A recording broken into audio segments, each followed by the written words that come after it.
அனைவருக்கும் வணக்கம். இன்றைய இந்த பாமரனின் பகவத்கீதை அந்த புத்தகத்திலிருந்து முரளி சார் எழுதுற புத்தகத்திலிருந்து எனக்கு கொடுத்த தலைப்பு வந்து 101 104 அத்தியாயங்கள். அதுல இருந்து தான் நம்ம இப்போ சில கருத்துக்களை நம்ம பார்க்க போறோம். அதுக்கு முன்னாடியே வந்து நம்ம குஜராத்ல வந்து அகமதாபாத்ல வந்து ஒரு விமான விபத்து நடந்தது. அதை முன்னிட்டு வந்து 2 நிமிஷம் பிரேயர் பண்ணிப்போம். இது போன்ற அசம்பாவிதங்கள் எப்பவுமே நடக்கக்கூடாது அப்படின்னு சொல்லிட்டு கடவுள்கிட்ட பிரேயர் பண்ணிப்போம். ஓகே, இந்த பகவத்கீதையில கடைசி அத்தியாயமா என்ன சொல்லியிருக்காங்கன்னா மோக்ஷ சந்நியாச யோகம். இதுதான் வந்து கடைசி அத்தியாயமா கொடுத்துருந்தாங்க. 101 104 அது அத்தியாயம். முதல்ல வந்து நிகழ்காலத்தில் நிலைத்திரு, இதுதான் வந்து தலைப்பு. நிகழ்காலம் அப்படின்னு நமக்கு தெரியும். இப்போ நடந்துட்டு இருக்கக்கூடிய இந்த காலம் 3 காலமா சொல்லுவாங்க. எதிர்காலம், நிகழ்காலம், அடுத்து என்னது இறந்த காலம். இப்போ உதாரணத்துக்கு முரளி சார் வந்து அதுல திருவள்ளுவர் சொன்ன ஒரு குறளை வந்து சொல்லியிருக்காரு. பற்றுக பற்றற்றான் பற்றினை அப்பற்றை பற்றுக பற்று விடற்கு. அப்படின்னா என்ன அர்த்தம்? பற்றுக பற்றுகன்னா பற்றுக அப்படின்னா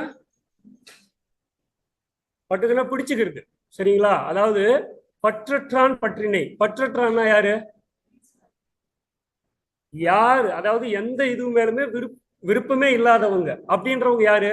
எதுலையுமே விருப்பம் இல்லாதவங்க யாரு? யாரு? துறவி. வேற? துறவி கூட அப்பப்போ விருப்பம் இருக்குதே. ஞானிகள் வேற? கடவுள், சரிங்களா? கடவுளுக்கு தான் எந்த விருப்பு எதுவுமே கிடையாது. எல்லாருக்கும் சமமா பாருங்க. அவருடைய பாதங்களை தொட்டு வணங்குபவர்களுக்கு, அவருடைய இறைவனுடைய காலடியில தொட்டு வணங்குபவர்களுக்கு எந்த ஒரு பற்றும் வராது. ஏன்னா பற்றற்றான் கடவுள். கடவுளுடைய பாதங்களை வந்து நீங்க வணங்கிட்டீங்கன்னா உங்களுக்கு அந்த பற்று வந்து உங்களுக்கு வராது. ஏன்னா எல்லா ஆக்கமும் அழிவும் எல்லாமே கடவுள்கிட்ட இருக்கு அப்படின்றதான் மெயினா அதுல சொல்லியிருக்காரு. மோட்சம், மோட்சம்னா என்ன? ஆமா, அதாவது வந்து இந்த பிறவி முடிஞ்சிச்சு, நமக்கு வந்து அடுத்து வந்து சொர்க்கமா நரகமா அப்படின்ற மாதிரிலாம் யோசிப்போம். நம்ம மோட்சத்துக்கு போகலாம் அப்படின்ற மாதிரி. மோட்சம்னா அது சொர்க்கமா இருக்கலாம், நரகமா இருக்கலாம், அடுத்த பிறவிக்கு போறதுக்கு. அந்த மோட்சம் அடையணும்னா நாம என்ன பண்ணணும்? எல்லாத்தையுமே துறந்து நிற்க வேண்டும். எல்லாத்தையுமே, அதாவது எல்லா ஆசைகளையுமே விட்டு ஒழிக்கணும் அப்படின்ற மாதிரி சொல்லியிருக்காங்க. இதுல வந்து இந்த தலைப்புல கொடுக்கறது வந்து ஆக்ட் பண்றது, அதாவது வந்து செயல் புரிதல். நீங்க என்ன ஒர்க் பண்ண போறீங்க அப்படின்றத பத்தி சொல்லியிருந்தாங்க. யாருக்கு நம்ம வேலை கொடுப்போம்? முதல்ல ஒரு வேலை ஒருத்தர் கொடுக்கணும்னா எப்படி கொடுப்போம்? ஓகே, அதுக்கும் வள்ளுவர் ஒரு குறள் சொல்லியிருக்காரு. இதனால் இவன் முடிக்கும் என்றாய்ந்து அதனை அவன் கண் விடல். சும்மா ரோட்ல யாரோ ஒருத்தர் போறாங்க, அவங்களை கூப்பிட்டு இன்டர்வியூ பண்ணி வேலை கொடுத்துட மாட்டாங்க எந்த கம்பெனிலுமே. முதல்ல வந்து ரெஸ்யூம் பார்ப்பாங்க, அதுல வந்து அவங்க ஆப்டா இருக்காங்களா எல்லாத்தையும் செக் பண்ணி தான் வேலை கொடுப்பாங்க. அந்த மாதிரி ஒருத்தருக்கு வேலை கொடுக்கணும் அப்படின்னா அவங்க அந்த வேலைக்கு ஆப்டா இருப்பாங்களா, சூட்டபிளா இருப்பாங்க அப்படின்றத பார்த்து தான் வேலை கொடுப்பாங்க. அதுல பத்தி தான் இந்த இதுல வருது, இந்த பகவத்கீதையில இந்த நிகழ்காலத்தில் நிலைத்திரு அப்படின்ற ஒரு இதுல வருது. இப்போ நமக்கு மகாபாரதத்துல தெரியும் பகவத்கீதை. அந்த பகவத்கீதை உபதேசம் யாருக்கு கொடுத்தாங்க? கிருஷ்ணர் வந்து அர்ஜுனனுக்கு கொடுத்தாரு. அது என்ன பேசிக்கிட்ட மாதிரி உரையாடல் இருக்கா? பேசிக்கிட்ட மாதிரி உரையாடல் இருக்கா? ஆனா உண்மையிலேயே போர் புரியும் போது பேச முடியுமா? சண்டை போடுவாங்களா? 2 பேரும் உட்காந்து பேசிட்டு இருப்பாங்களா? அப்போ நம்ம கிருஷ்ணருடைய மனதில் இருக்கக்கூடிய அந்த வார்த்தைகள், அவரோட எண்ணங்கள் எல்லாமே அர்ஜுனருக்கு போகணும் அப்படின்றதுக்காக உபதேசிக்கிறது. அதாவது வந்து அது வந்து வெறும் அர்ஜுனனுக்கு மட்டும் கிடையாது, எல்லாருக்குமே உபதேசிக்கக்கூடியதுதான் இந்த பகவத்கீதை. இதுல வந்து எல்லாரும் புரிஞ்சுக்கிறது வந்து அர்ஜுனுக்கு மட்டும்தான், அது நமக்கு கிடையாது அப்படின்னு புரிஞ்சுப்பாங்க. அப்படி கிடையாது, அது எல்லாருக்கும் உண்டானது. அர்ஜுனன் போர் புரியக்கூடிய இடம் எப்பேற்பட்ட இடமா இருந்தது? அர்ஜுனன் போர் புரியக்கூடிய எல்லாருமே அவங்களுடைய எதிரிகளா? எல்லாரும் எப்படி இருந்தாங்க? அந்த பக்கம் எதிரி அவங்க கௌரவர்களா பாண்டவர்களா? அர்ஜுனன் அவங்க தம்பிங்க அண்ணங்களா இருந்தது. பாண்டவர்களா கௌரவர்களா? பாண்டவர்கள். பாண்டவர்கள் மொத்தம் எத்தனை பேர் இருந்தாங்க? 5 பேர். இப்ப அர்ஜுனன் எத்தனாவது ஆளு? 3வது ஆள். அப்ப முதல்ல யாரு? தர்மர். சரிங்களா? இப்போ வந்து அர்ஜுனர் வந்து அந்த போர் புரியக்கூடிய இடத்துல ஆப்போசிட்ல இருக்கக்கூடியவங்க எல்லாம் அவருக்கு உறவினர்கள், சொந்தக்காரங்க இருக்காங்க. அப்புறம் வேற யாரு இருக்காங்க? குருமார்கள் இருக்காங்க. அப்புறம் வேற யாரு இருக்காங்க? அண்ணன் தம்பிங்கள். அவங்களுடைய சித்தப்பா பெரியப்பா பசங்க கூட தானே சண்டையே. அந்த மாதிரி வந்து கத்துக் கொடுத்த குருமார்கள் இருக்காங்க. அப்புறம் வந்து அவங்களுடைய உறவினர்கள் இருக்காங்க. அண்ணன் தம்பி எல்லாருமே இருக்கக்கூடிய இடத்துல அவர் என்ன பண்ணிட்டாரு? என்னால இந்த இடத்துல சண்டை போட முடியாது. இந்த இடத்துல என்னால சண்டை போட, ஏன்னா எதிரில் இருக்கக்கூடிய எல்லாருமே என்னுடைய உறவினர்கள், எனக்கு கத்துக் கொடுத்தவங்க, என்னுடைய தாத்தாங்க இருக்கிறாங்க, மாமன்கள், எல்லா சொந்தக்காரங்க, என்னால எப்படி சண்டை போட முடியும் அப்படின்னு சொல்லி காண்டிபம்னா என்ன? அந்த வில்ல வந்து கீழே வச்சுட்டாரு. என்னால சண்டை போட முடியாது அப்படின்னு சொல்லிட்டு வச்சுட்டாரு. அங்கதான் வந்து கிருஷ்ணர் வந்து உபதேசம் பண்ண ஆரம்பிக்கிறாரு. ஏற்கனவே உங்களுக்கு நல்லா தெரிஞ்ச மகாபாரத கதையெல்லாம் நிறைய கேட்டிருப்பீங்க. கர்ணன் சாகும்போது, நம்ம சினிமாவில் கூட வந்திருக்கோம், கர்ணன் சாகும்போது இதே அர்ஜுனன் என்ன சொல்லுவாரு? கர்ணனை வந்து நான் தான் கொன்னுட்டேன் அப்படின்னு அர்ஜுனன் வந்து ஒரே பிரச்சனை பண்ணி அழுவாரு. அப்போ என்ன சொல்லுவாரு கிருஷ்ணர்? ஒருத்தனால அவனை சாவடிக்கவே முடியாது. உனக்கு முன்னாடி கிட்டத்தட்ட 5 பேரோ 6 பேரோ அவங்களுக்கு வந்து சாபம், பல விஷயங்களை நடத்திட்டாங்க. நீ வந்து வெறும் செத்த பாம்பு தான் அடிச்சிருக்கிற, உன்னால இது நடக்கல அப்படின்ற உபதேசம் கொடுக்குற மாதிரி இந்த இதுலயும் வந்து அந்த போர் புரிய இடத்துல வந்து உபதேசம் கொடுக்குறாரு. இந்த மாதிரி வந்து இதுக்கு காரணம் நீ கிடையாது, இது எல்லாமே விதிப்படி நடக்கக்கூடியது. இதுல உன்னுடைய வேலை வந்து சண்டை போடுறது மட்டும்தான். அதுல சொந்தக்காரங்க, இந்த நாட்டாம படத்துல வர்ற மாதிரி நமக்கு நியாயம்தான் முக்கியம். அந்த பக்கம் வந்து அண்ணனோ தம்பியோ மாமனோ மச்சானோ யாரையும் பார்க்க கூடாதுன்ற இந்த டைலாக் வந்து அப்பவே பகவத்கீதையில இருந்து எடுத்திருக்காங்க போல. சரிங்களா? அந்த மாதிரி அந்த போர் புரியக்கூடிய இடத்துல வந்து நீ செய்ய வேண்டியது சண்டை போடுறது மட்டும்தான், வேற எதையுமே நீ பண்ணக்கூடாது. அங்க இருக்கக்கூடியவங்களை நீ நினைக்காத, உனக்கு தேவையானது நீ செய்ய அப்படின்ற மாதிரி சொல்லியிருக்காங்க. அதாவது இந்த புத்தகங்கள் நம்ம படிக்கிறோம், இந்த பகவத்கீதை மட்டும் இல்ல, பல புத்தகங்கள் நம்ம படிக்கிறோம். எதுக்காக படிக்கிறோம்? எதுக்காக நம்ம படிக்கணும்? நிறைய புக் பர்த்டேக்கு கொடுக்குறாங்க, இந்த மாதிரி நிறைய விஷயங்கள் கொடுக்குறாங்க. எதுக்காக? அதாவது அவங்க சொல்லக்கூடிய விஷயங்களை நமக்கு பொருத்தி பார்க்கணும். இது வந்து இந்த புத்தகத்துல நான் படிச்ச இந்த கருத்து வந்து நம்ம லைஃப்ல வந்து இம்ப்ளிமெண்ட் ஆகுதா அப்படின்றத வந்து நம்ம பொருத்தி பார்க்கறதுக்காக தான் அந்த புத்தகங்கள் நிறைய படிக்கணும் அப்படின்ற மாதிரி சொல்லியிருக்காங்க. உதாரணமா எதனா ஒன்று சொல்லலாமா? இந்த மாதிரி ஒரு புக்கு கொடுத்துட்டாங்க, அந்த புக்கை வச்சு நான் இதை கத்துக்கிட்டேன் அப்படின்ற மாதிரி எதனா சொல்ல முடியுமா? நிறைய இருக்குங்க இல்லைங்களா? இப்ப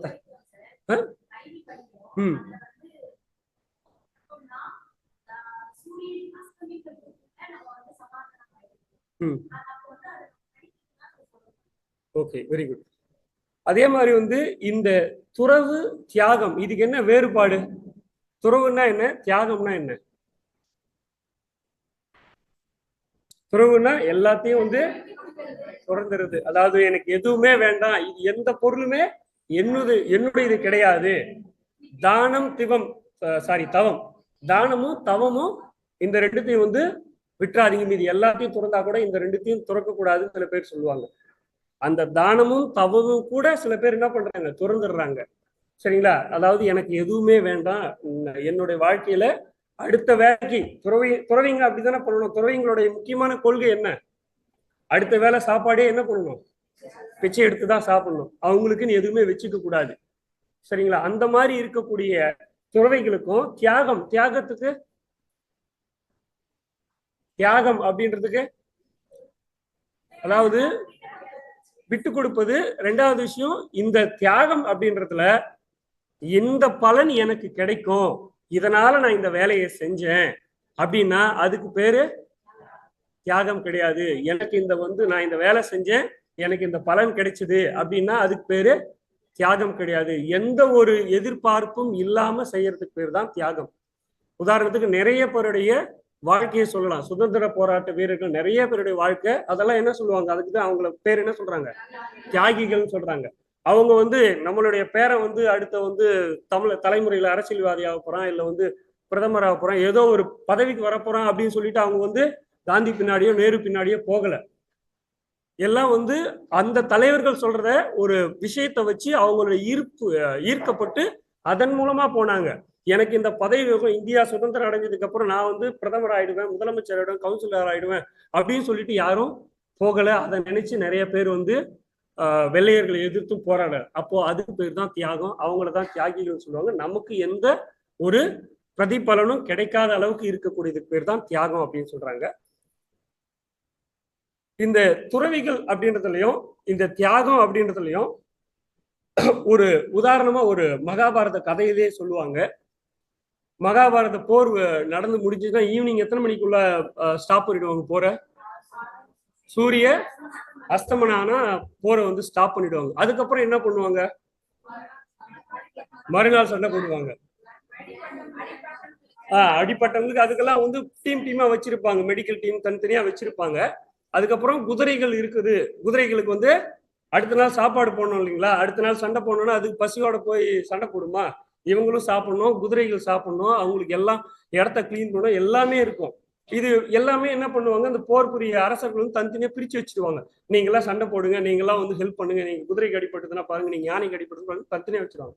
பட் மகாபாரதத்துல கிருஷ்ணர் மட்டும் என்ன பண்ணுவாராம், அவர் தேரோட்டி தானே, அந்த கதாபாத்திரம் வந்து தேரோட்டி தான் அவர் வந்து என்ன பண்ணுவார், சண்டை முடிஞ்ச உடனே நேரா வந்து ஈவினிங் ஆன உடனே குதிரை அந்த அந்த இடத்துக்கு போயிட்டு, அந்த லாயம்லாம் சொல்லுங்க, லாடங்க அந்த இதுல குதிரை லாயத்துக்கு போயிட்டு அங்க வந்து குதிரைக்கு தேவையான உணவுகள்லாம் கொடுத்துட்டு அதுக்கப்புறம் இவரு சாப்பிட்டுட்டு குதிரைக்கு தேவையான எல்லா அந்த இடத்தெல்லாம் கிளீன் பண்ணணும் இல்லைங்களா? எல்லாமே ஏன்னா சுகாதாரமா இல்லாம இருந்தாலும் நல்லா இருக்காது. எல்லாத்தையும் கிளீன் பண்ணிட்டு அதுக்கப்புறம் தான் அவர் வந்து செஞ்சு தூங்கிட்டு மறுபடியும் காலையில எழுந்திரிச்சு போர் புரியணும். சரிங்களா? அப்போ ஒரு நாள் வந்து இந்த அர்ஜுனர் என்ன பண்ணியிருந்தா, இந்த மாதிரி வந்து நைட்ல திடீர்னு கண்முழிப்பு ஏற்பட்டது, எங்க கிருஷ்ணரை காணமே அப்படின்னு சொல்லி தேடி போகும்போது பாத்தீங்கன்னா அந்த குதிரை லாயத்துல போய் அவர் வந்து பணிவிட செஞ்சுக்க அந்த குதிரைக்கெல்லாம் கிளீன் பண்ணிட்டு சாப்பாடு கொடுத்துட்டு பண்ணிட்டு இருக்காரு. அப்ப வந்து கேக்குறாங்க, இந்த மாதிரி வந்து அர்ஜுனர் கேட்கிறாரு, நீங்க ஏன் இந்த வேலை பாக்குறீங்க? இதுக்குன்னு ஆள் விட்டாங்கன்னா பார்க்க மாட்டாங்களா? நீங்க ஏன் இதை பார்த்துட்டு இருக்கீங்க அப்படின்னும் போது, இப்ப நான் வந்து உனக்கு வந்து ஒரு சாதாரண தேரோட்டி தான். என்னுடைய வேலை வந்து உனக்கு தேரோட்டுறது தான். நீ என்னுடைய எஜமான், நான் உனக்கு வேலையாள், அவ்வளவுதான். இங்க வந்து நான் கிருஷ்ணரோ பகவானோ இல்ல வந்து உனக்கு வந்து மைத்துனனா மாமாதானே அவரு மைத்துனோ கிடையாது. இங்க வந்து நீ எஜமானன், நான் வந்து ஒரு தேரோட்டி. அதனால இந்த வேலையை நான் தான் செய்யணும். மற்றவங்க கிட்ட இதை விட்டு அதுல ஏதாச்சும் சரியா பண்ணலன்னா அதுக்கு உண்டான பலனை நான் தான் வந்து பதில் சொல்ல வேண்டியதா இருக்கும். அப்படின்றதுனாலதான் நான் பண்ணிட்டு இருக்கேன் அப்படின்ற மாதிரி கிருஷ்ணர் சொல்லுவார். இதுக்கு பேரு தியாகமா துறவா? இதெல்லாம் வந்து கிருஷ்ணருக்கு ஏதாச்சும் லாபம் இருக்குதா? மகாபாரத போர்ல பாண்டவர்கள் ஜெயிச்சதுனால கிருஷ்ணருக்கு ஏதாச்சும் லாபம் இருக்குங்களா? எந்த லாபமும் கிடையாது. அவருக்கு எந்த ஒரு இதுவும் கிடையாது. ஒரே ஒரு இதுக்காக தான் அவர் போனார். எதுக்காக போனார் அவர்? அந்த அந்த சண்டைக்கு எதுக்கு இந்த மாதிரி இதுல போனது?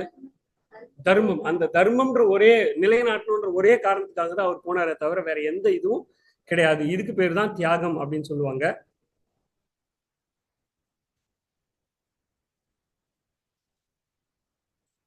இன்னொரு கதையை பார்த்தீங்கன்னா, மகாபாரதத்துல பீமனுடைய பையன் பேர் தெரியுங்களா யாருக்காச்சும்? கடோர்கஜின். அவருடைய பேரன் பார்பரிகன். பார்பரிகன் அப்படின்றது அவருடைய பேரன், பார்பரிகன். இது அவருடைய ஈஸ்வரன் கிட்ட அவரு வாங்கின வந்து வரங்கள் வந்து, அதாவது வந்து எங்க வந்து போர்ல வந்து ரெண்டு பக்கம் சண்டை போடும்போது எங்க பலவீனமா இருக்காங்களோ அந்த பக்கம் தான் நீ நிக்கணும், அந்த பக்கம் தான் நீங்க நிக்கணும். அப்படி நிக்க முடியுமா பார்பரிகனால?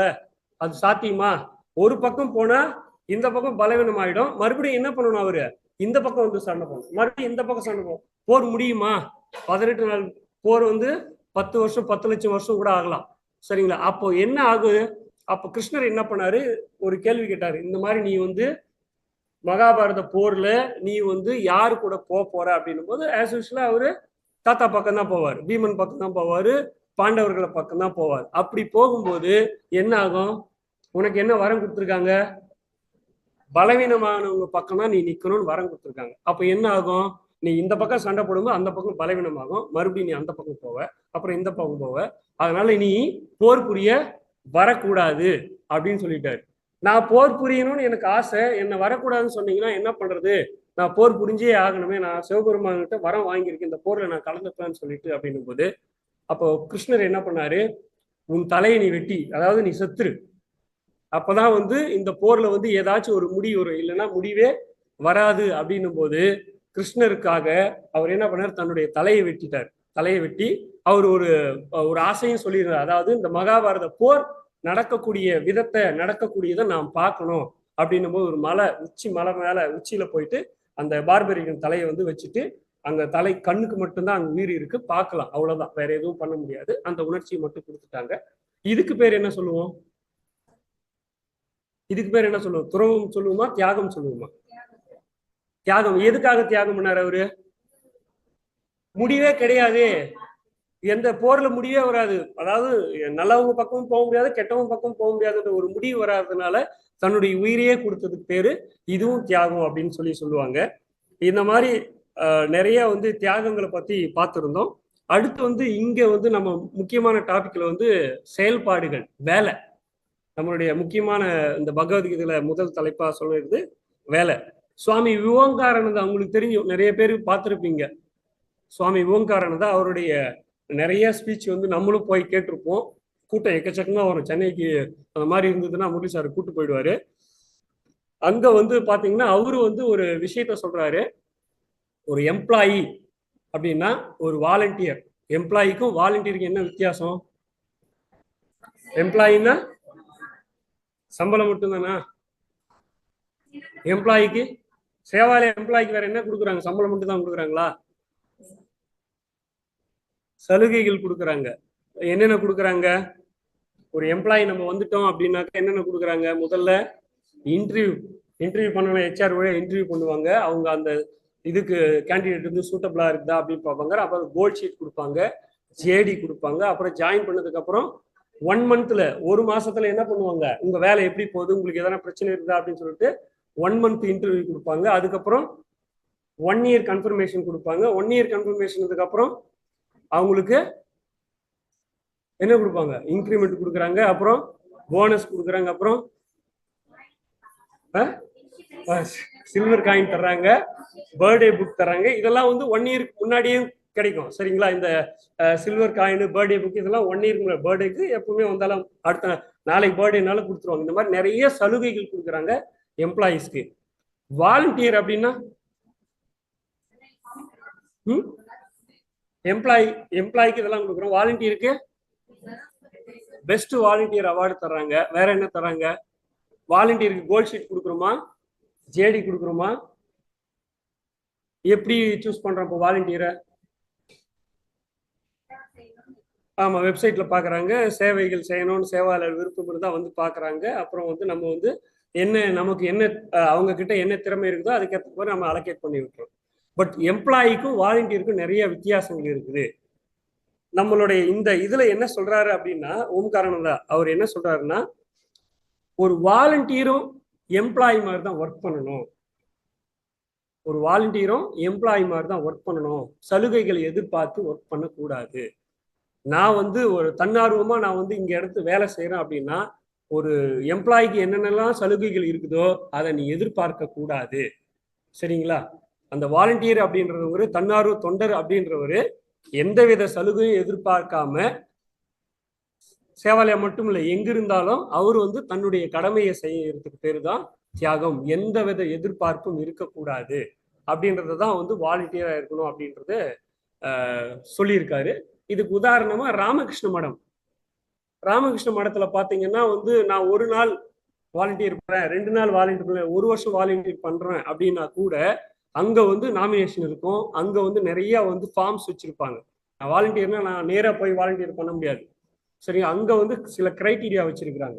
இந்த கிரைட்டீரியா ஃபில் பண்ணி அதுக்கப்புறம் வாலண்டியர்னா கூட ஒரு 8 ஹவர்ஸா, 10 ஹவர்ஸா, இல்ல 1 ஹவரா அப்படின்னா அது எதுக்காக, என்ன பர்பஸ் அப்படின்றதெல்லாம் ஒரு ஸ்டாஃப் எப்படி வந்து பண்ணுவாங்களோ அந்த மாதிரி வந்து ராமகிருஷ்ண மடத்துலையும் பண்றாங்க அப்படின்றத வந்து இந்த புத்தகத்துல முரளி சார் வழியா தெரிஞ்சுக்கிட்டோம் நம்ம. இந்த மாதிரி நான் வந்து புட்டபர்த்திக்கு ஒரு 3 முறை போயிருக்கேன். அங்கேயும் இதே மாதிரி தான். அங்க வந்து இந்த தன்னார்வ தொண்டர்கள் அப்படின்றவங்க வந்து எந்த இதுவும் கிடையாது. வாலண்டியர் வந்தா இங்க வந்து நமக்கு உணவு கொடுக்குறோம், தங்குறதுக்கு இடம் கொடுக்குறோம், ப்ளஸ் வந்து நம்ம வாலண்டியர் கொடுக்குறோம். பட் அங்கேயும் அதே மாதிரி தான் அந்த புட்டபர்த்தி சாய்பாபா அந்த இடத்துலயே வந்து பார்த்தீங்கன்னா ஒரு 10 நாள் ஒவ்வொரு இந்தியா ஃபுல்லா வந்து அவங்க பிளான் பண்ணி வச்சிருக்காங்க. இந்த மாசத்துல தமிழ்நாடு, இந்த மாசத்துல ஆந்திரா, இந்த மாசத்துல கேரளா அப்படின்னு வச்சுக்கிட்டு அதுக்கப்புறம் வீக்லி பேசிஸும் பண்றாங்க. அவங்க நம்ம பண்ணுவீங்களா சவுத் ஜோன், நார்த் ஜோன் அந்த மாதிரி அதில் பிரிச்சுக்கிட்டு ஒவ்வொரு வருஷமும் இந்த மாதிரி கூட்டு போய் அங்க வந்து 10 நாளுக்கும் சேவைகள் செய்யணும். அதுக்கு எந்த சம்பளமும் கிடையாது. சேவைகள் அப்படின்னா ரொம்ப ஸ்ட்ரிக்டா இருப்பாங்க. சரிங்களா? இப்போ நான் வந்து நான் அங்கே சேவை தான் செய்ய வந்திருக்கிறேன், நான் வந்து நைட் டியூட்டி போறேன்னா நான் போய் கொஞ்ச நேரம் ஒர்க் பண்ணிட்டு போய் தூங்கிட்டுனா இதுக்கு மேல ஒருத்தர் இருப்பார் இன்சார்ஜ், அவர் திட்டுவார். நீங்க வந்து போயிட்டீங்க இல்லை சொல்லலைன்னா திட்டுவார் அவர். நாம அதெல்லாம் கேட்டுட்டு தான் இருக்கணும். ஏன்னா வாலண்டியர் அப்படின்றவங்க அந்த ரூல்ஸ் என்னவோ அது ஃபாலோ பண்ணி அதுக்கேற்ற மாதிரி தான் இருந்தாகணும். அப்படி இல்லைன்னா அந்த வாலண்டியர் தேவை கிடையாது அப்படின்ற ஒரு ஸ்ட்ரிக்ட் ரூல்ஸ் வச்சிருப்பாங்க. அந்த மாதிரி தான் ஒரு வாலண்டியர், ஒரு தன்னார்வமா வர்றவங்க, ஒரு எம்ப்ளாயி என்ன பண்றாங்களோ அந்த மாதிரி பண்றதுக்கு பேர் தான் தியாகம் அப்படின்றது தான் வந்து இதுல முக்கியமா சொல்லுவாங்க. இந்த தியாகத்துக்கு ஒரு முக்கியமான உதாரணமா யார சொல்லுவாங்க கடவுள்கள்லயே? தியாகம் அப்படின்னா முரளி சார் கூட நிறைய இடத்துல வச்சிருப்பாரு. தியாகம் அப்படின்னா நம்ம மனசுல அனுமன். ஏன் அனுமனை சொல்றோம்? ஆமா, ஏன் எதையும் எதிர்பார்க்காம செய்யறதுக்கு பேர் தான் தியாகம். ஏற்கனவே சொல்லியிருந்தேன். ராமாயணம் உங்களுக்கு நல்லா தெரிஞ்சிருக்கும். சீதையை கண்டுபிடிக்கிறதுக்கு ராமருக்கு உண்டான ஒரே ஒரு அதாவது என்ன சொல்றது ஒரு கருவியா இருந்தவர். அதாவது வந்து கடல் கடந்து எடுத்துட்டு போய் இலங்கையில வச்சுட்டாங்க சீதையை. யாராலையுமே கண்டுபிடிக்க முடியாது, எங்க இருக்காங்க என்னன்னு கண்டுபிடிக்க முடியாது. அனுமன் தான் முதல்ல போய் சீதையை பார்த்து இங்க இருக்கிறாங்க, நான் பார்த்துட்டு வந்தேன் அப்படின்னு சொல்லிட்டு எல்லாமே சொன்னது, இன்ஃபர்மேஷன் கொடுத்தது எல்லாமே அனுமன் தான். அதே மாதிரி அந்த போர் புரிஞ்சு ஜெயிக்கிறதுக்கு முக்கியமா காரணமா இருந்தது அனுமன் தான். பட்டாபிஷேகம் நடக்கும்போது ராமர் சீதை இருக்கும்போது அனுமன் எங்க இருக்காரு? அந்த போட்டோவில் எங்க இருந்திருப்பாரு? அனுமன் ராமருடைய காலடியில பாதங்கள் இருந்திருக்காரு. அவர் நினைச்சா சொல்லிருக்காரு, கர்வமா சொல்லுவாங்க, என்னாலதான் வந்து ராமருக்கு வந்து இந்த பட்டாபிஷேகம் நடந்தது, அவர் ஒய்ஃபை கண்டுபிடிச்சதே, சீதையை கண்டுபிடிச்சதே நான் தான், என்னாலதான் இது நடந்தது, நான் இல்லைன்னா ராமர் வந்து அழிஞ்சே போயிருப்பாரு, அவருக்கு கண்டுபிடிக்கிறதுக்கு ஒன்றும் வழியே இல்லாம போயிருக்குன்றது எல்லாமே அவரால் தான் நடந்திருக்கு நமக்கு தெரியும். ஆனா அவரு என்ன சொல்றாரு?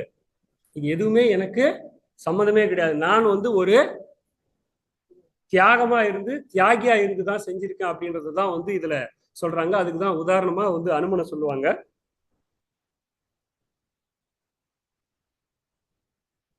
இப்ப நம்ம இந்த வேலையிலேயே வந்து என்ன சொல்லியிருக்காங்கன்னா, நம்ம நிறைய கோட்பாடு வச்சிருக்கோம். சேவாலயாவில் என்ன கோட்பாடு வச்சிருக்கோம்? ஒர்க்குக்கு எந்த வேலை கொடுத்தாலும் அதுல முதல்ல என்ன சொல்லுவாங்க?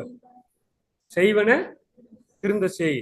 ஒரு வேலை கொடுக்குறாங்க அப்படின்னா கண்ணா பின்னான்னு ஏதோ ஒண்ணுன்னு செஞ்சிட்டீங்கன்னா அது கண்டிப்பா வந்து இன்னொருத்தர் அதை பார்த்து வெரிஃபை பண்ணி, அதுக்கப்புறம் இன்னொருத்தர் பார்த்து வெரிஃபை பண்ணி, அதுக்கப்புறம் அது டோனாருக்கு போய் அங்கேயும் ஏதாச்சும் பிரச்சனை ஆச்சுன்னா கஷ்டம். அதனால முதல்ல கொடுக்கும் போதே ஒரு டாக்குமெண்ட்டோ ஏதோ ஒரு ஃபைல் கொடுக்குறீங்கன்னா நீங்க கரெக்டா கொடுக்கணும் அப்படிங்கிறத ஃபர்ஸ்ட் கோட்பாட செய்வன திருந்த செய் அப்படின்னு சொல்லுவாங்க. அதே மாதிரி செய்யும் தொழிலே தெய்வம். நம்ம எந்த தொழில் செஞ்சாலும் எந்த வேலை செஞ்சாலும் அதை வந்து நாம அது முக்கியத்துவம் கொடுத்து அந்த வேலைக்கு அதை வந்து ஒரு தெய்வமா நினைச்சு, தெய்வத்தை எப்படி நம்ம வந்து ஒரு உயர்ந்த இடத்துல வச்சிருக்கணும் அந்த மாதிரி நம்மளுடைய வேலையும் உயர்ந்த இடத்துல வச்சுக்கிட்டு நம்ம தொழில் செய்யணும் அப்படின்றதான் சொல்லியிருக்காங்க. கடமையை செய், பலனை எதிர்பாராதே. நம்ம கடமை செஞ்சா பலன் தானா வந்து சேரும் அப்படின்றதுதான். இதுல மகாத்மா காந்தியோடைய ஒரு செயல்முறையை வந்து சொல்லியிருக்காங்க.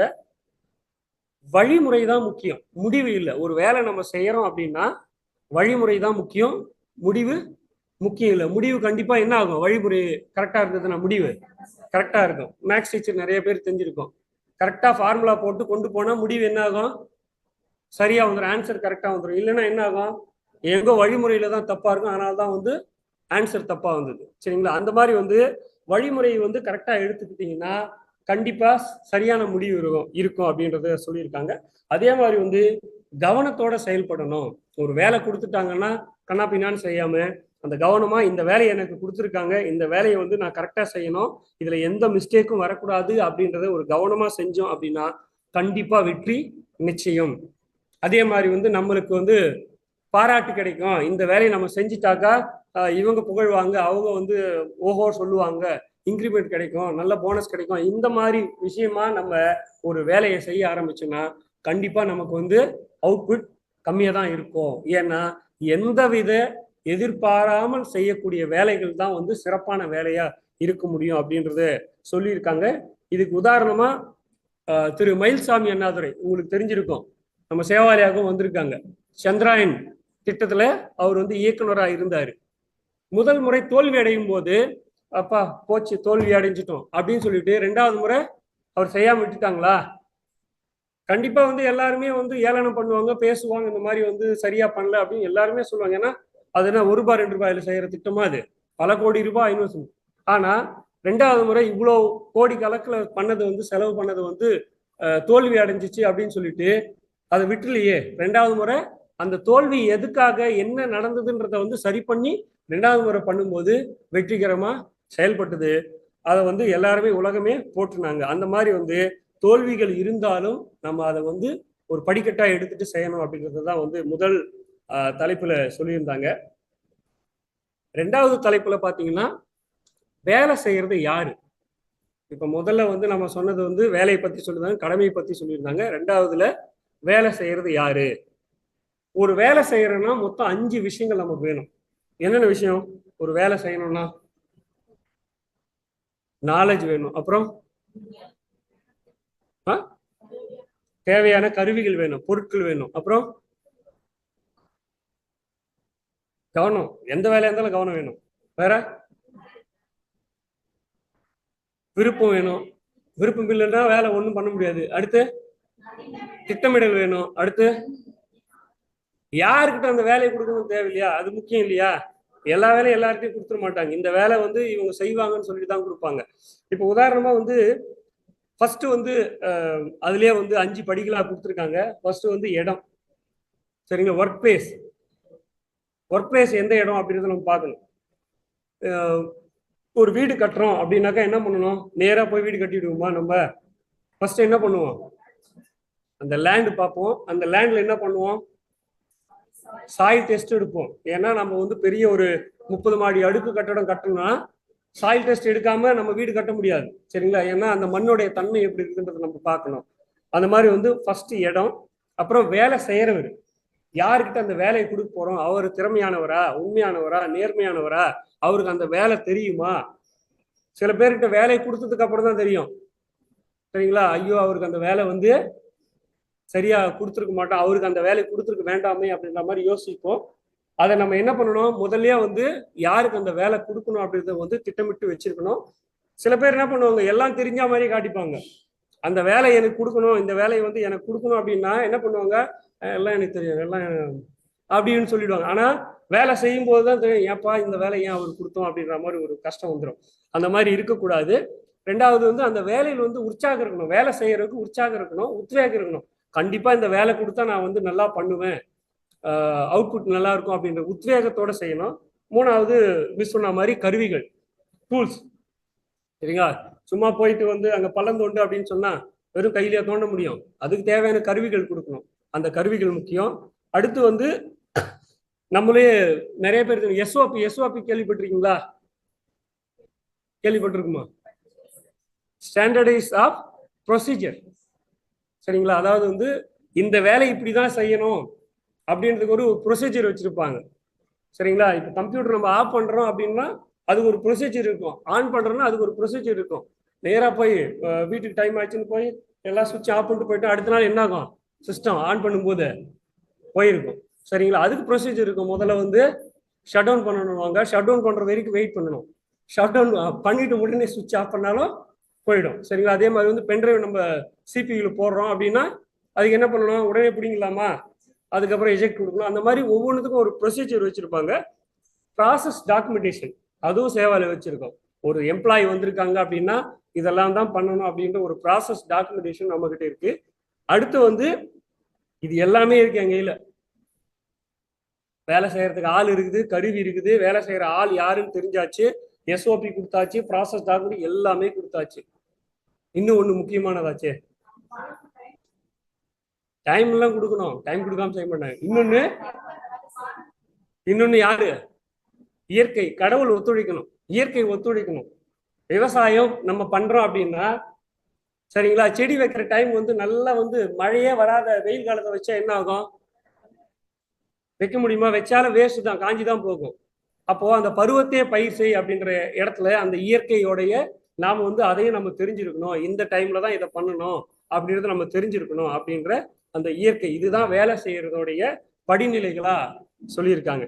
அடுத்து வந்து என்னாலதான் இந்த வெற்றி அடைஞ்சது, என்னாலதான் இது முடிஞ்சது அப்படின்ற மாதிரி வந்து நினைச்சோம் அப்படின்னாக்கா கண்டிப்பா வந்து அந்த வேலை வந்து உருப்படாது. அந்த வேலை எல்லாராலையும் தான் முடிஞ்சுது. சரிங்களா, அதுக்கு வந்து எந்த ஒரு வேலையா இருந்தாலும் இதுக்கு நான் மட்டும்தான் பொறுப்பு, வெற்றி என்னுடையது மட்டும் அப்படின்ற மாதிரி யாரும் நினைச்சாங்கன்னா அது முட்டாள்தனம். இந்த வெற்றி எல்லாருக்கும் பொதுவானது. ஏன்னா இதுல இருக்கக்கூடிய ஒவ்வொரு பொருளும் சரி, ஒவ்வொரு ஆளும் அதில் இன்வால்வ் ஆயிருப்பாங்க. கூட்டு முயற்சியா தான் வெற்றியா இருக்குமே தவிர தனி ஒரு மனிதருக்கு அந்த வெற்றி செல்லாது அப்படின்ற மாதிரி சொல்லியிருக்காங்க. இதுல முரளி சார் கடைசியா சொல்லுவாரு, இதுல எனக்கு கொஞ்சம் குழப்பமா தான் இருந்து படிக்கும்போது, ஒருத்தன் கொலையே பண்ணிட்டான் அப்படின்னா, ஒருத்தர் வந்து கொலை பண்ணிட்டா கூட அந்த பழியோ பாவமோ என்னை சேராது,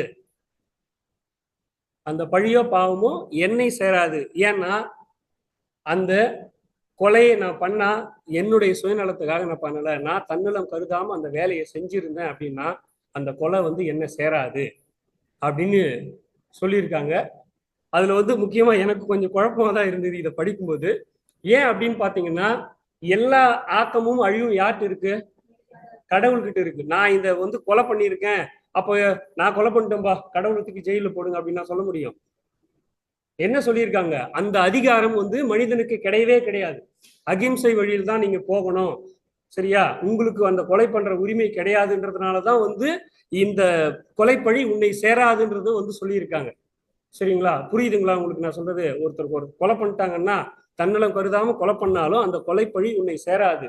ஏன் சேராதுன்னா, அந்த கொலைன்றத வந்து நீ வந்து உனக்காக பண்ணல, சரிங்க, உனக்காக பண்ணல, தன்னலம் கருதாம பண்ணியிருக்க அப்படின்னா, அப்படின்றத வந்து கடவுள் கடவுள் தான் வந்து அதுக்கு சாட்சியா இருக்காரு. கடவுள் தான் அதை செய்யணும், நீ செஞ்சிருக்கிற.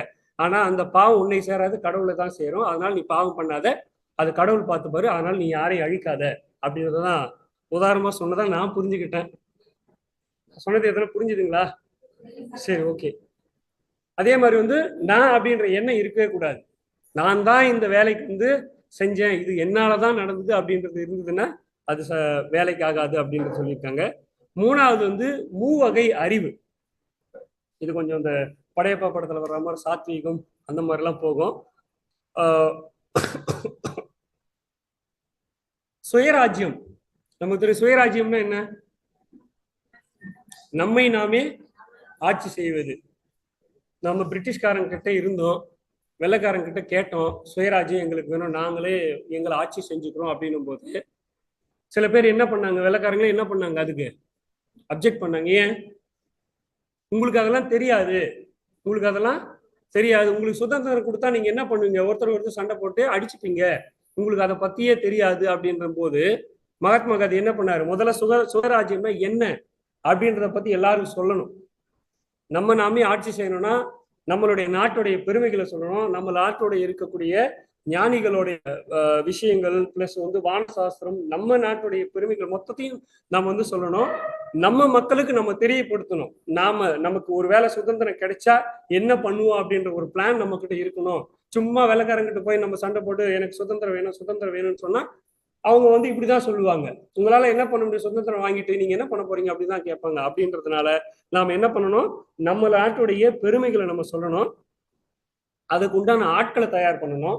ஒருவேளை சுதந்திரம் கொடுத்துட்டாங்க அப்படின்னா, நம்ம கிட்ட ஆட்சி வந்துடுச்சுன்னா அதை நம்ம வந்து யார் ஆள போறாங்க, யாரோ ஒருத்தர் போயிட்டு நீ இதை வச்சுக்கப்பா, நீ வந்து தியாகி, நீ வந்து சுதந்திர போராட்டத்துக்காக கலந்துக்கிட்ட, நீ வந்து இந்த பதவி வச்சுக்கோ, நீ வந்து இந்த பதவி வச்சுக்கோ அப்படின்ற மாதிரி கொடுக்க முடியாது. யார் அதுல வந்து தெளிவா திறமையானவர்களா இருக்காங்க அப்படின்றத நம்ம பார்க்கணும். சட்டங்கள் ஏற்றுனா அதை திறமையா செயல்படுத்தக்கூடிய திறமையாளர்கள் இருக்கணும் அப்படின்ற மாதிரி சொல்லிடுவாங்க.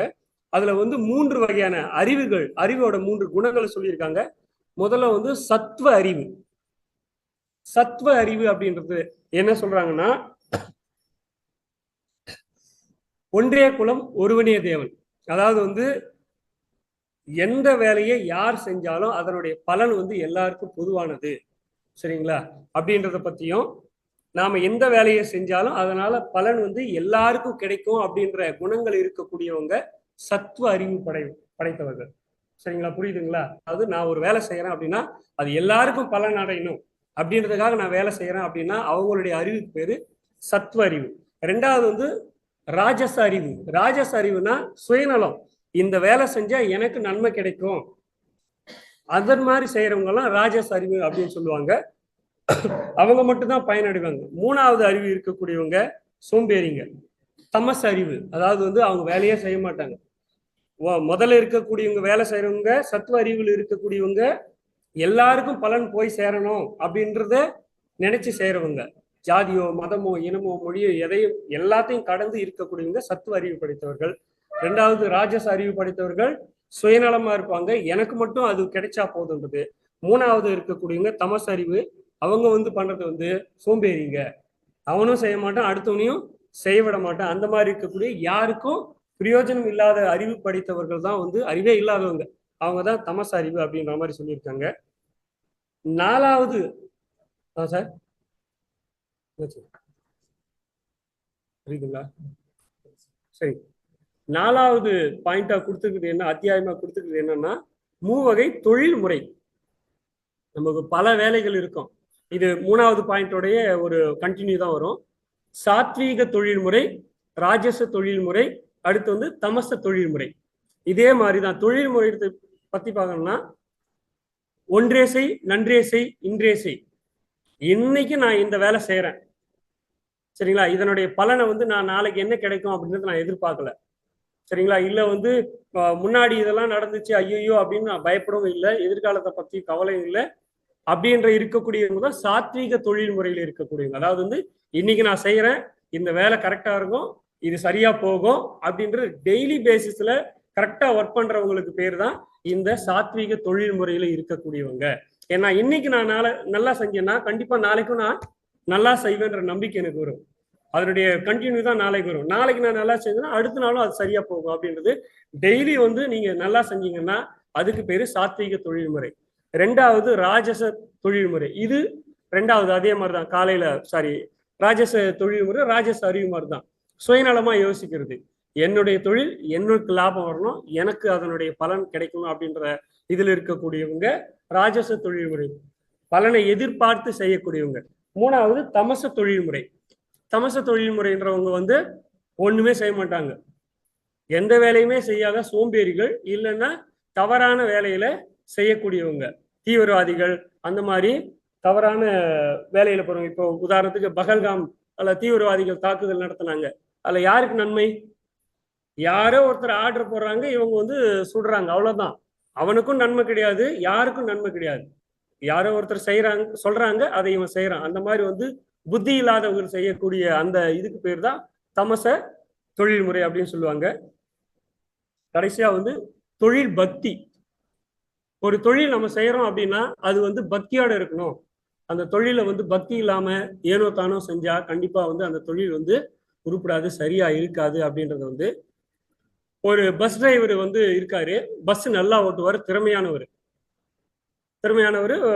எல்லாருக்கும். ஒரு நாள் வந்து படகுல கூட்டு போறாங்க, ஒரு கப்பலுக்கு படகுல கூட்டு போறாங்க. படகு ஓட்டுறவருக்கு வந்து கொஞ்சம் உடம்பு சரியா இல்லாம போயிடுச்சு. அந்த பஸ் டிரைவர்கிட்ட வந்து கொடுத்துட்டாங்க, இந்த மாதிரி வந்து நீங்க படகு ஓட்டுங்க, நீங்க வந்து டிரைவர் தானே, நல்லா ஓட்டுங்க அப்படின்னு சொல்லி எல்லாரும் சொல்லிட்டாங்க. வேற யாருக்கும் ஓட்டவும் தெரியாது. சரின்னு சொல்லிட்டு அவரும் ஓட்ட ஆரம்பிச்சிட்டாரு. படகு வந்து கொஞ்சம் கடல் நடுவுல போயிட்டு இருக்கு, திடீர்னு ரிப்பேர் ஆயிடுச்சு. படகு ரிப்பேர் ஆயிடுச்சு. பஸ் டிரைவரா இருக்கிறவங்களா அவர் என்ன பண்ணிட்டாரு, என்ன பண்றதுன்னு எல்லாரும் கேட்டாங்க. அதுக்கு அவர் என்ன சொன்னாரு, எல்லாரும் இறங்கி கீழே தள்ளுங்க, நான் வந்து படகு ஓட்டுறேன் அப்படின்னாரு. சரிங்களா? இந்த மாதிரி தொழில் பக்தி இருக்க முடியுமா? அங்க என்ன பண்ணிருக்கணும், அவரு உதவிக்கு சொல்லி இருக்கணும், இன்ஃபர்மேஷன் கொடுத்துருக்கணும், என்னால பண்ண முடியாது அப்படின்னு. இல்ல என்னால செய்ய முடியும் அப்படின்னு சொன்னா கண்டிப்பா இந்த மாதிரிதான் நடக்கும் அப்படின்றதான் சொல்லியிருக்காங்க. வாய்ப்புக்கு நன்றி, வணக்கம். Thank you sir. கமெண்ட்ஸ் சொல்லலாம், சொல்லுங்க. ஆனந்த் சார், மாலை வணக்கம். வணக்கம் சார். உங்களுக்கு தெரிஞ்ச எல்லா நாலேஜும் நல்லா சேவல கத்தது கேட்டது எல்லாம் சேர்த்து மொத்தமா அந்த புக் ரிவ்யூல வந்து கொட்டிட்டீங்க.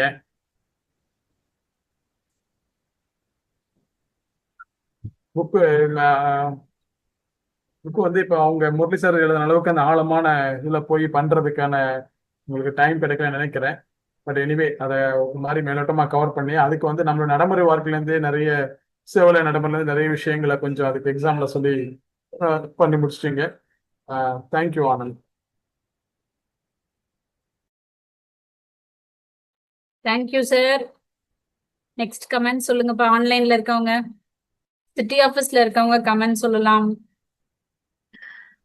Anand sir, Rekha here.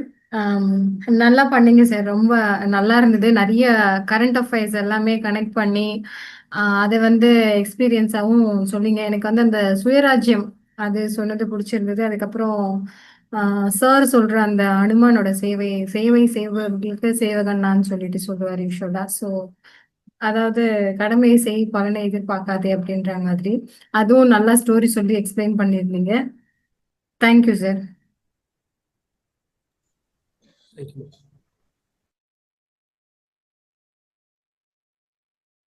வேற ஆன்லைன் கமெண்ட்ஸ்? ரேகாங்க, வேற யாராவது சிட்டி ஆஃபீஸ்ல கமெண்ட் சொல்றாங்களா? கேளுப்பா. இங்க இங்க யாரும் இல்லை, அவ்வளவுதான். இங்க ஒண்ணு மட்டும் சொல்றாங்க, அந்த 3 அறிவு பத்தி பத்தி சொன்னது வந்து அவங்களுக்கு ஓகேவா இருந்தது, அது கொஞ்சம் நல்லா இருந்ததுன்னு சொல்லி சொன்னாங்க. ஓகே அவ்வளவுதான் இங்க சிட்டி ஆபீஸ்ல. ஓகே. கஸ்வால இருக்கவங்க கமெண்ட் சொல்லுங்க. வணக்கம்ப்பா, நான் கஸ்வா சென்டர்லேருந்து பேசுகிறேன். பாமரையின் பகவத்கீதை வார வாரம் புக் ரிவ்யூ பண்ணுறப்போ சில நேரத்தில் வந்து சில பேசுறது புரியாமல் கூட இருந்திருக்கு. ஆனால் இன்னைக்கு எம்டி சார் பேசுறது பார்த்தீங்கன்னா ஸ்டார்டிங்லேருந்து எண்டு வரைக்கும் பார்த்தீங்கன்னா ரொம்ப அழகாக ஒரு ஸ்டோரியாக நிறைய கொண்டு போனார். ஸோ அது இங்கே இருக்க எல்லாருக்குமே நல்லா தெளிவாக புரிஞ்சுது. நிறைய எங்ககிட்டயே கொஸ்டின் கேட்டு ஆன்சர் எல்லாம் கொண்டு வந்தார். நிறைய பக்தி, 3 விதமான அறிவு, ஒரு மகாபாரதம் ஸ்டோரியே வந்து இங்கே வந்து இமேஜினேஷன் வந்து நாங்கள் பார்த்த மாதிரி இருந்தது. ரொம்ப நல்லா இருந்தது sir. Thank you sir.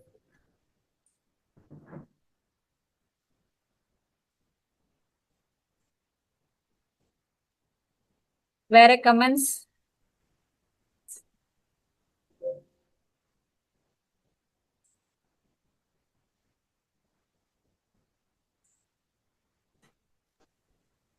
Good evening sir. Ramanasundaram Sudha பேசுறேன் சார். நீங்க பேசினால தியாகிகள், துறவிகள் இதை பத்தி எடுத்து சொன்னது ரொம்ப பிடிச்சிருந்தது சார். ரொம்ப தெளிவா நிறையவே பேசுனீங்க. நிறைய நான் தெரிஞ்சுக்கிட்டேன் சார். Thank you sir. இன்னைக்கு இந்த புக்ரிவியூல வந்து துறவிகள், தியாகிகள் இதுக்கான நிறைய வந்து டீட்டெயிலா சொன்னது ரொம்ப நல்லா இருந்தது. இது ரெண்டுத்துக்குமே நிறைய எக்ஸாம்பிள் இங்க இருக்கிறவங்க கிட்ட கேட்டு நிறைய வார்த்தைகளை வர வச்சு இந்த கதைகள் மூலமா சொன்னது ரொம்ப நல்லா இருந்தது. ரொம்ப பிடிச்சிருந்தது. தேங்க்யூ.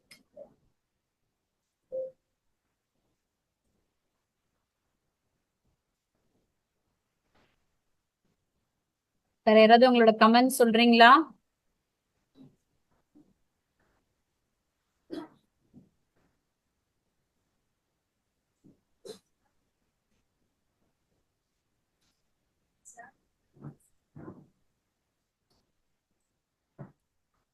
அனைவருக்கும் வணக்கம்.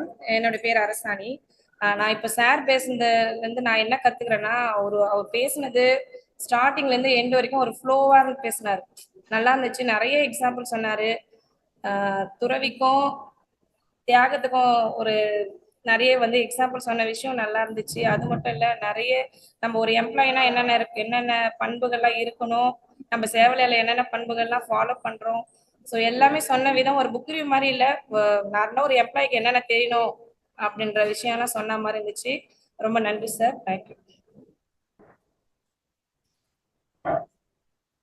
பாமரனின் பகவத்கீதை என்ற புத்தகத்தில் அதில் சொல்லப்பட்டிருக்கிற 4 செய்திகளை அவர் அழகாக பேசினார்.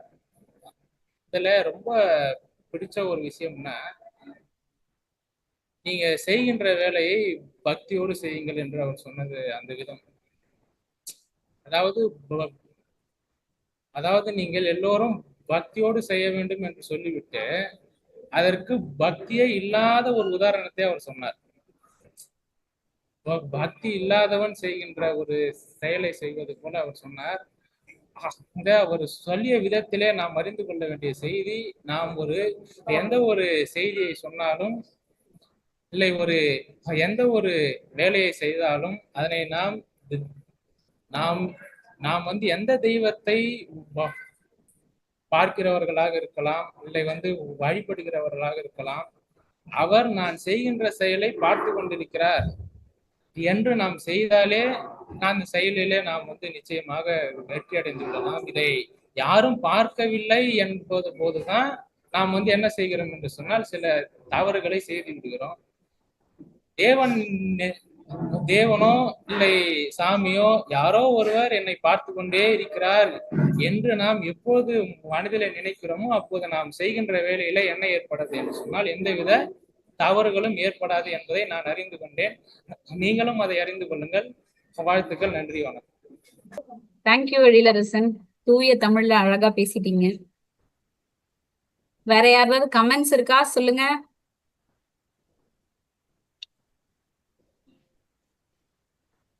ஓகே, யாரோட கமெண்ட்ஸ் இல்லைனாலும் ஓகே, கன்க்ளூட் பண்ணிக்கலாம். ஸோ ஆனந்த் சார் எப்பயுமே நல்ல புக் ரிவ்யூ பண்ணுவாருன்னு நல்லா தெரியும். ஏன்னா அவருக்கு 1 hour எப்பயுமே பத்தவே பத்தாது. ஃபுல்லா கம்ப்ளீட் பண்ணி அதை பேசுவாரு. அந்த டைம் இல்லைன்ற மாதிரி தான் இருக்கும் அவரோட கண்டென்ட். ஏன்னா நிறைய டேட்டா கலெக்ட் பண்ணி அதுக்கான ஒரு எஃபர்ட்டை போட்டு அதை நல்லா பெஸ்டா ப்ரெசென்ட் பண்ணணும் அப்படிங்கிறது அவரோட ப்ரெசன்டேஷன்லயே தெரியும். ஸோ அந்த மாதிரி தான் இந்த புக் ரிவ்யூவும் அவர் பெஸ்டா கொடுத்துருக்காரு.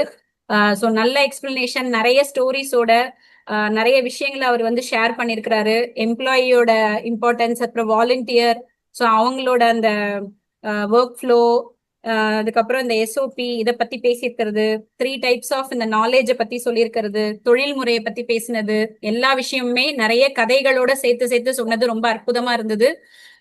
Thank you so much Anand sir. ஒரு டைட் ஷெட்யூல்லையும் இந்த புக் ரிவ்யூ ரொம்ப அற்புதமா கன்க்ளூட் பண்ணி கொடுத்துருக்கீங்க. தேங்க்யூ. புத்தக அறிமுக கூட்டத்துல கலந்து கொண்ட அனைவருக்கும் மனமார்ந்த நன்றிகள். தேங்க்யூ.